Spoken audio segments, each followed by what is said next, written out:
काका जी, सबसे पहले तो मैं आपका परिचय आपके अपने शब्दों में जानना चाहूँगा। जी, मेरा परिचय नाम जोगिंद्र पाल है, पर शुरू से ही बचपन से ही काका पंजाबियों में एक फेवरेट शब्द है, तो काका नाम में फेमस हुआ, फिर वो चलता गया। तो आज मैं काका नाम से ही जाना जाता हूँ। तो काका के आगे मैं जेपी लिखता हूँ, काका जेपी। जी जी। तो आपका जो संगीत का शौक है ये कैसे पनपा, कैसे परवान चढ़ा? मेरे ख्याल से मेरी उम्र रही होगी 1.5-2 साल की, तो मेरा जन्म देहरादून का है। एक बार मेरी मौसी बॉम्बे से देहरादून आई थी, तो मेरी माँ से कह रही थी कि बाथरूम से आवाज़ आ रही है, बड़ा अच्छा गा रहा है।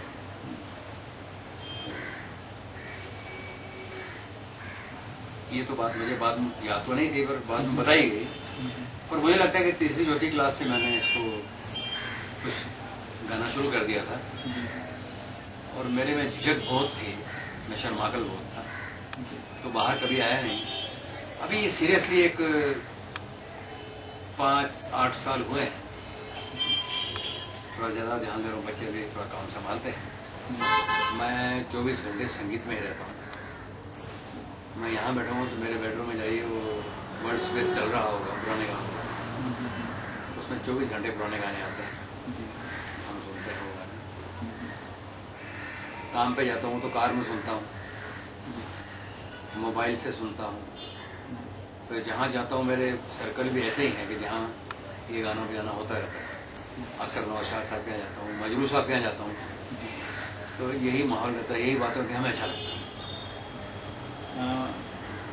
यहाँ मैं अपने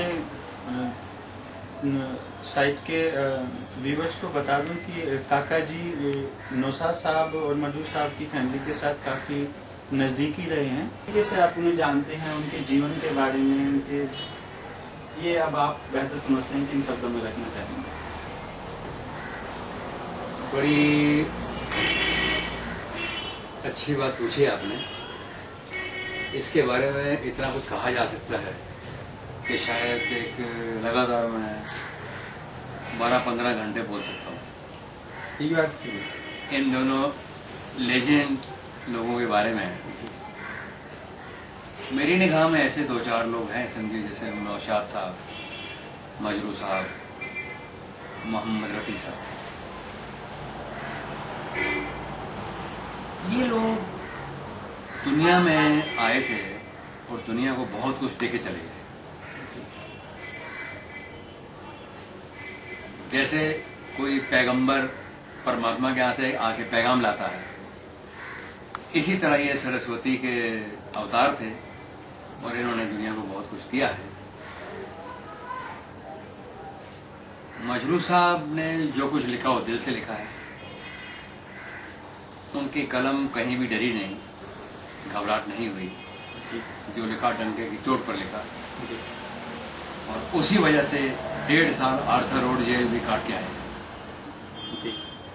उस टाइम उनके घर में तकलीफ भी थी, बाल बच्चे के खर्चे के पैसे भी नहीं थे उनके पास, पर ऐसा कुछ उन्होंने लिख दिया था तो उनसे जवाब तलब किया गया कि आप अपने अल्फाज वापस लीजिए, वरना जेल जाने के लिए तैयार रहिए।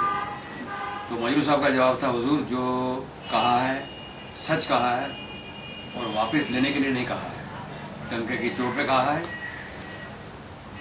अब जब चाहें जेल में डाल सकते हैं, और डाल दिया। 1.5 साल मजरू साहब ने जेल काटी, और उस दौरान जेल में भी मजरू साहब ने बहुत कुछ लिखा है, जो उनका आखिरी दीवान है, मशाले जां। ये आखिरी दीवान मशाले जां उर्दू हिंदी दोनों का उसमें प्रयोग किया गया है। उसमें उन्होंने जिक्र किया है कि 1950 में आर्थर रोड जेल से, कि मैं जेल में था, मैंने ये लिखा है। ऐसे लोग जेल के अंदर हो या बाहर हो, उनको लिखना ही है। डर नाम की चीज है नहीं, तो डरता वही नहीं जो अंदर से साफ होता है। उनको ना कोई तोड़ सकता ना झुका सकता है। वही बात नौशाद साहब की थी, उनके हिसाब से जो ठीक था उसी को ठीक करार देते थे और उसको ठीक कहने से पहले बड़ा डिसीजन लेते थे, बड़ा सोचते थे, समझते थे हर एंगल से, तो कोई गुंजाइश वाली बात बचती नहीं थी। अपने नौशाद साहब ने घर छोड़ दिया था क्योंकि घर वाले म्यूजिक के खिलाफ थे, तो उन्होंने घर छोड़ दिया और जगह जगह संगीत ढूंढते रहे, सीखते रहे। बड़ी एक लंबी स्टोरी है, आपको जान के अच्छा लगेगा कि मोहम्मद रफ़ी साहब भी जब इनके पास पहली बार आए थे तो लखनऊ से नौशाद साहब के वालिद साहब की एक चिट्ठी लाए थे जिसमें लिखा था कि नौशाद, ये लड़का बड़ा अच्छा गाता है, इसको सुन लो और अच्छा लगे तो इसको मौका दो। ये एक चिट लेके रफ़ी साहब आए थे, नौशाद साहब ने मुझे बताया था। तो हुआ यूं कि जब घर छोड़ गए तो बहुत जगह ये सीखे, बड़ी तकलीफें सही, बड़ी जगह भूखे रहे।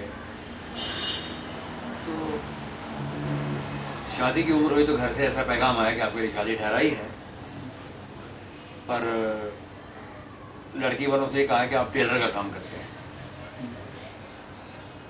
संगीत के बारे में कुछ नहीं कहा और आप भी ऐसा मत कहिए।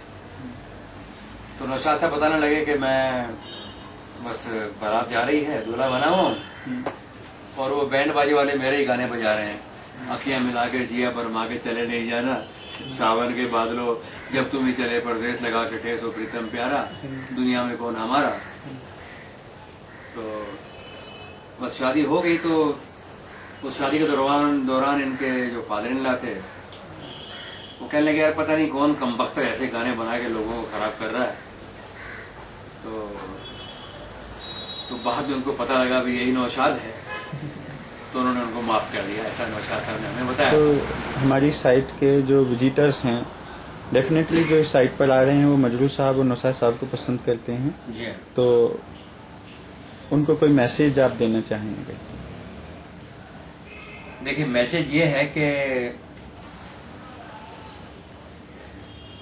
नौशाद साहब की जो अंतिम इच्छा थी अपने संगीत के बारे में जी, अपनी उस कविता के बारे में, अपनी शायरी के बारे में कि इसे बचाइए, इसे बचाने के लिए नौशाद साहब का दिल था कि सब लोग मिलकर आवाज उठाइए, संगीत की कल्चरल मिनिस्ट्री में अप्लाई करिए।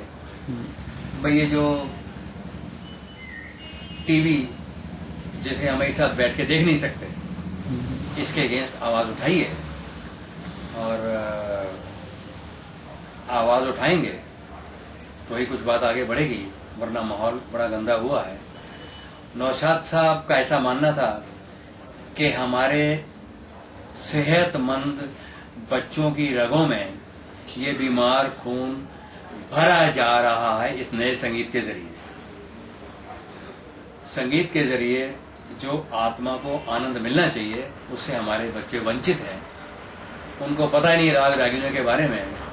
तो हर माँ बाप का एक फर्ज है कि इस संगीत के बारे में घर में चर्चा करें, ऐसे गाने बजाएं और बच्चों को क्या पता है। नौशाद साहब का मानना था कि जाति माँ की पेट से पसंद लेके कोई आता नहीं है, पसंद बनाई जाती है।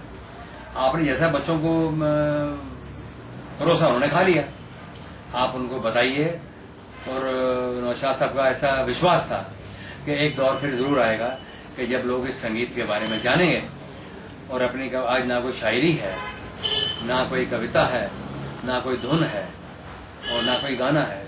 हमें तो याद नहीं कि पिछले 15-20 सालों में कोई किसी का हिट गाना हुआ हो, और 50-60 साल पुराने गाने जो लोग गुनगुनाते हैं गाते हैं। तो इसी शौक में हमने भी हमारे यहाँ घर में एक छोटी सी टेरेस को हमने एक नाम दिया है नौशाद संगीत समिति। इस टेरेस पे हर आदमी जो गाने का शौक रखता हो वो बेझिझक आके गा सकते हैं। हर महीने के पहले और तीसरे इतवार को यहाँ गाने बजाने का प्रोग्राम होता है। बाकायदा म्यूजिशियंस होते हैं और साउंड होता है और बड़े बड़े लोग आते हैं यहाँ गाने के लिए। तो जो भी गाना चाहें वो यहाँ आके हमारे से जुड़ सकते हैं। तो यही गाना है कि नौशाद साहब का ख्वाब पूरा हो तो हमारे जीवन का मकसद पूरा हुआ। बहुत बहुत धन्यवाद।